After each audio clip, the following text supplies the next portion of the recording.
Frères et sœurs, aujourd'hui nous allons parler sur les livres de Marc.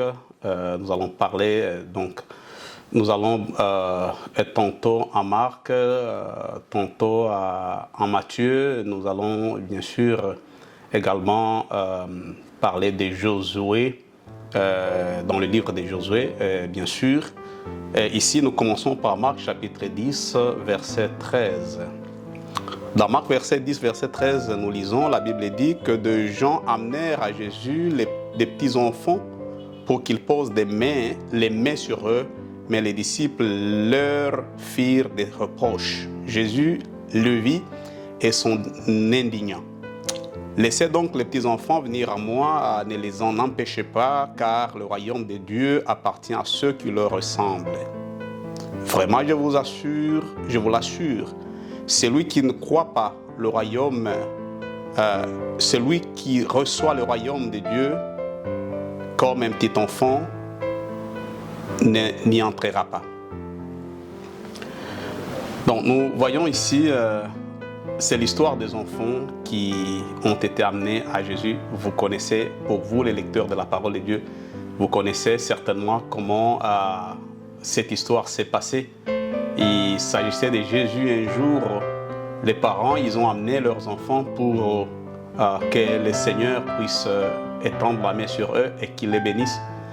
Mais malheureusement, l'attitude des disciples n'a pas vraiment plu au Seigneur Jésus-Christ, car il a vu qu'ils n'étaient pas d'avis avec les parents qui amenaient leurs enfants vers Jésus pour recevoir la bénédiction comme il l'attendait. Malheureusement, les disciples ont eu une attitude pas correcte, une attitude qui a déplu au Seigneur Jésus-Christ. Je pense que premièrement, les disciples, ils ont manqué quelque chose. C'est que premièrement, ils pensaient que les choses de Dieu sont destinées à des personnes matures ou à des personnes d'un certain âge. Et je crois que c'est de ces points de vue qu'ils se sont peut-être tenus à reprocher ou à réprimander les parents qui amenaient leurs enfants à Jésus. Pour eux, c'est une nourriture solide pour les grandes personnes, les initiés ou les personnes ayant la capacité d'assimiler ce que le Seigneur a enseigné. Vous n'avez pas amené les petits-enfants, car ça, c'est une autre génération à venir. Peut-être que leur tour, lorsqu'ils grandiront, ils auront l'opportunité aussi d'écouter. Vous voyez, donc ils ne connaissaient pas les desseins de Dieu et le cœur de notre Seigneur Jésus-Christ. Le Seigneur, lorsqu'il a vu, il les a blâmés. La Bible dit qu'il s'indigna. Il s'indigna contre ses propres disciples parce que, premièrement, j'aimerais que les enfants de Dieu comprennent que quel que soit ton attachement au Seigneur, il y a toujours une chose qui va manquer. C'est pour cela que nous devons toujours demeurer au pied de notre Seigneur Jésus-Christ, au pied de notre Seigneur, afin de pouvoir recevoir beaucoup d'instructions tous les jours. Ces disciples, je ne sais pas déjà quand l'histoire se passe, ils ont fait combien de temps de stage avec le Seigneur Jésus-Christ. Malheureusement, ils n'ont toujours pas compris. Et en ces jours ici précis, ils avaient à apprendre, ils avaient donc l'opportunité d'apprendre quelque chose de nouveau. Donc le Seigneur Jésus-Christ est en train de leur dire, écoutez, chers amis, la parole de Dieu n'est pas seulement pour vous, mais c'est pour même les petits-enfants, ils ont l'opportunité d'apprendre les choses divines, ou du moins qu'on puisse le faire. S'ils n'ont pas encore l'âge d'apprendre, nous allons prier pour eux, nous allons les recommander entre les mains de Dieu, et nous allons faire cela pour que Dieu se souvienne d'eux lorsqu'ils grandissent. Cela doit, je pense, que nous aider aussi dans notre marche avec le Seigneur quant aux enfants que le Seigneur nous donne. Vous savez, c'est une chose d'avoir les enfants de la part de Dieu et c'en est une autre d'en prendre soin. Le plus souvent, comme ces disciples, les disciples du Seigneur, nous nous pressons à aller devant Dieu pour prier ou pour apprendre dans la maison de Dieu et le plus souvent, nous n'avons pas le temps d'initier nos enfants aux choses de Dieu. Et parfois, nous les initions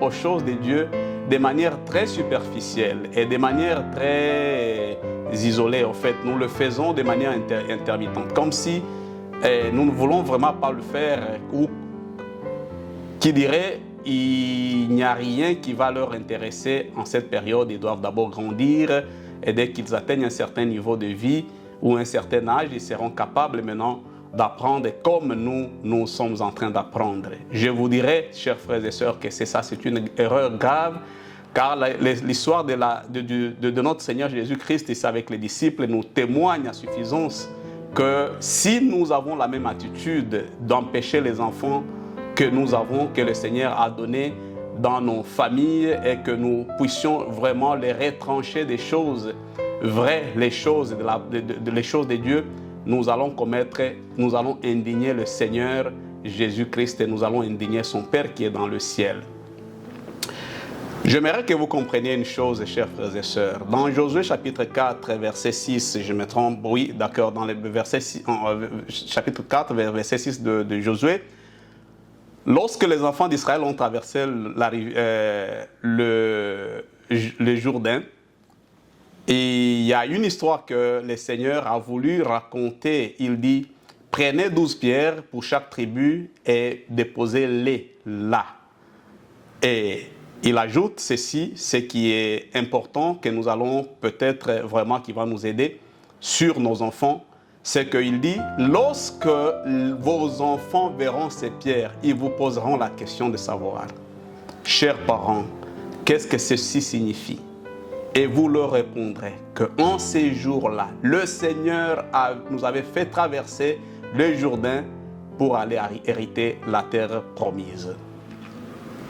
Ça nous enseigne encore, c'est notre enseignement ou un enseignement supplémentaire. Dieu, avant même que le disciple, que le Seigneur Jésus-Christ ne vienne, Dieu, dans son cœur, il tenait compte des enfants, de la génération future, de la génération à venir. Il leur dit, lorsque je fais quelque chose d'extraordinaire pour vous sauver, j'aimerais que cela soit connu de vos enfants afin de pouvoir construire la foi en eux, qu'ils sachent que vous êtes mon peuple et que je suis un Dieu. Je suis le Dieu qui vous a conduit et le Dieu puissant. Voilà ce que j'ai fait. Que ce que j'ai fait aujourd'hui pour vous puisse être une histoire à raconter à vos enfants. Quelle est l'histoire que nous avons à raconter à nos enfants? Parfois, j'ai comme l'impression que nous avons difficile de raconter à nos enfants. D'une part parce que nous n'avons jamais expérimenté la vie de Dieu en nous.